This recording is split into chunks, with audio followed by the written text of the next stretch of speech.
This is Gurj. He bought this ugly 3-bedroom house in Tooting at auction for £602,000 and is now converting it from a 3-bed to a 4-bedroom house with a loft conversion, rear extension, and he's looking to make a healthy 6-figure profit. What if the floors are wonky? What if the walls aren't straight? We have a sitting area here and a WC there. This is pretty much almost there. Now, this property is the perfect example of buying the worst house on the street. To look at it, it doesn't look like much, but that's what we're looking for when we're looking at properties to develop, opportunities to add value.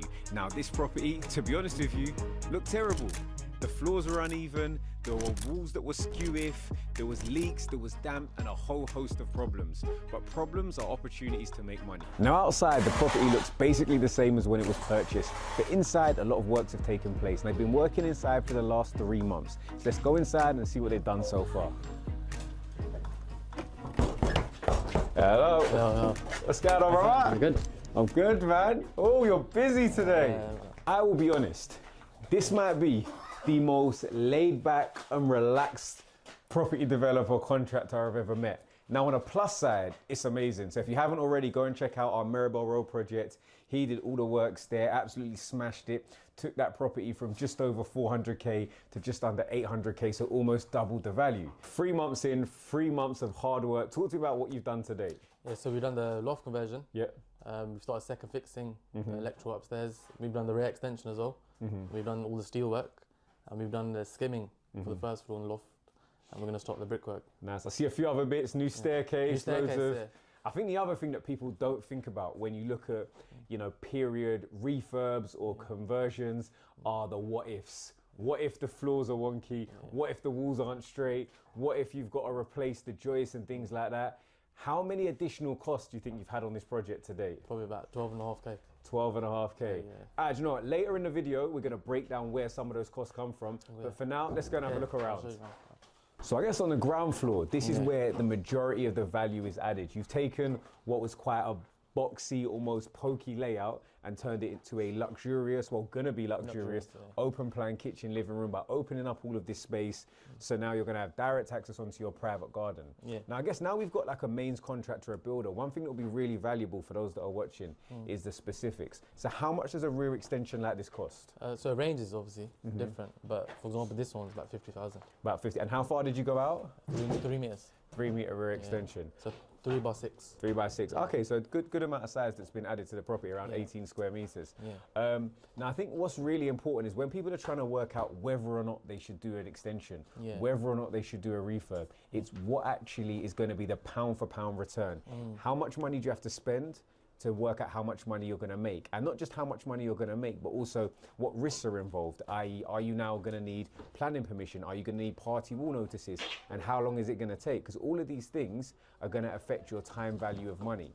But actually, because we've got a mains contractor, a builder here today, let's ask some of the questions, some of the specifics to give you more information and more value. How far did you have to dig down? 1.2 meters. 1.2 meters. And for your foundations, for digging them out, for pouring the foundations, how much does that cost on average? It ranges from 2,500 to 4,000. Okay, cool. Other questions when it comes to the rear extension. I noticed you've got your block work. Is it cheaper to build in block or in brick? Quite similar, because on block work you can have sand cement, you might have K-render, so that can affect the cost. Whereas on brick, you leave it. You leave the finish. Fair. And for example, for a project like this, how much do you think you're going to spend on the labour and materials for doing all of the block work for your extension? About 8K. 8K. Yeah. And what about your roof? How are you going to finish this roof? Because is it going to be a flat roof, pitch roof? It'll be a flat roof, fiberglass roof, GRP. Fiberglass roof. And how much would you say a fiberglass roof is going to cost, Mr. Just the fiberglass, about £1,800. £1,800. And I guess, so like, for example, is there any benefits to fiberglass versus, you know, asphalt and different types of roofing? What's your preference? Fiberglass or felt, for me. The fiberglass, you get 25-year warranty. We get the same for fiberglass, for felt. Nice. I think my final question in relation to cost is in regards to the structural supports. Obviously, when we're taking out this huge rear wall, you can't just take it out, you've got to support it. So I think here you've got a full steel box frame. How much does that cost to supply and install? Just the box frame alone is about £6,250. Okay, and then I guess other considerations would be... Like genie machines. then like DPC, all of your timber and your joists. So that's, I guess, where a lot of the cost comes from your rear extension, and then finally your glazing. So you're gonna have skylights, bifolds. Talk to me. I'm gonna have 2 skylights and the bifold door at the back. Nice, I can imagine. I think it's gonna look really, really nice. So in terms of layout in here, what about where things are gonna go? So where's your kitchen gonna be? So the kitchen we have across here. Yep. And then we've got a WC here, new WC we put in. Nice. Beneath the stairs. And then we'll have like a TV, a living area here. Okay, nice. Definitely, I think we can envisage how this is going to work, and it's going to look really good. I think though most builders start top down, so you're not carrying mess constantly up through finished projects. So you've started with a loft conversion. So go and see how far you've gone up there. Perfect. Now it's all about adding value. This property used to be a 70 square metre property, but now it's a 90 square metre property. And adding the extra floor space has allowed Gurj to have an extension and a loft conversion. Up here, this is, well, firstly it's warmer, and secondly it's looking a lot prettier. So talk to me. How's the first floor going? Yeah, so we had to change all the floors. Floors were wonky first, all the new joists, which cost us about 3.5k. We've done new staircases, all the loft structures done, and we've done all the door linings and some of the doors we've done, because on some of the second fix electrical. And then all your, basically, all the plastering's been done. Plastering's been done, First blinding coat's been done. You can see first fix, even some of second fix electrics. I mean, realistically, up here, bar the fact that you're still waiting for your windows, this is pretty much almost there. Yeah, because this will be carpeted as well. So there's not much left. And the bathrooms there should be finished in 2 weeks. Nice. You know, for me, you know who winds me up? Scaffolders. Like, I feel like it's always late, it's always last minute. They turn up any weather in shorts. But to be fair though, recently I found some good ones. A ATM scaffolding. I think that they're based somewhere in Essex. They cover all of the UK. Prices are good, communication was good. So that's kind of my little give back. Give them a shout if you've been struggling with your scaffolders and check them out. Now, layout wise on the first floor, it's basically stayed the same. I remember when I first came and I was like, it would have been nice if this bathroom, which is slightly bigger, could have been relocated to the bedroom. Why wasn't that possible again? It's because the drainage runs. We had to put them at the back, so due to the pipe, we couldn't get it through. Fair. All right, let's go and check out the loft conversion.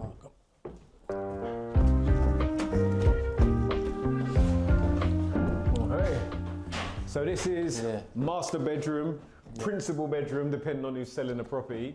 So really good size. I think you're probably 20 to 25 square meters up here. Ensuite, which is going to be nice once that's all in, with a window. Natural light is always great. And then you're going to have a Juliet balcony to the rear. So I think it's going to feel like a really, really good space and definitely sell it to any incoming buyer. But talk to me about how you envisage the space being used. So we'd have a bed here. Cupboard built in here. Wardrobe there, where you've got the high head height over there. And then we'd have a desk here, and maybe next to the desk, we've got a couple of small bespoke cupboards there.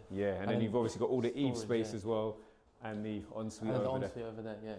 Now, nice. Now, did you design all this? Are you taking all the credit? No. Shout out to A. Drafton. Because they designed all that. Trust them. You just kind of try. And I think that's the thing. You've got to understand that you can't be the master of everything. You've got to have the expert architects and all of the experts in your corner. When it comes to issues, because everything always sounds like it went swimmingly, what were some of the most stressful? The most stressful, obviously, was the auction. Oh, now you're stressed, are you? But obviously it helps because, obviously, from the community, solicitor Yodi and John, so that made it a lot easier for me. And it just goes back to the same thing. Having the right people in the right place really help you take what could be a scary project with so many moving parts that could go wrong into something that feels a lot more controllable, a lot more manageable, and a lot lower risk. I think let's go back downstairs and we'll talk about the all-important part, the numbers. Where did you spend that extra 12k? So 3.5k we spent extra on the joist. 3k for we got insulate the front and we got 1k render it. We spent £1,500 on levelling out the chimneys. And the rest we spent just upgrading the bathroom fixtures. Nice. Okay, now let's get back to talk about timeframes. Because we know that builders' weeks are like dog years. They don't really compute to a lot of us normal humans. How long until you think you're going to finish this project? 6 weeks. 6 weeks. 6 weeks. This is like 6 weeks this year. Okay. 6 weeks, so you're saying May 7th we're finished. May 7th we're going to be done, yeah? All right. So if you haven't already, make sure you subscribe to make sure that Gurj is going to be finished for May 7th. Back here, let's get that date in the calendar. Yeah. Now, finally, let's talk numbers. So you purchased the property for 602. 602. And now, what about your cost? So how much is your build cost? Build was 135. 135. Yeah. And then stamp duty, finance costs. 45. Yeah. Yeah. And then any other associated costs? About the extra 12k. Yeah. That added on as well. Nice. Yeah. Now, how much do you hope to sell this property for? Local agents said anywhere from 925 to 950. Nice. Yeah. And what does that look like in terms of profits for you?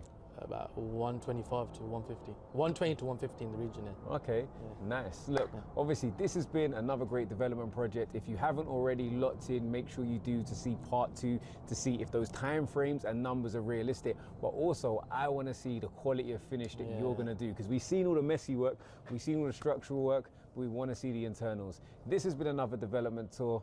Peace.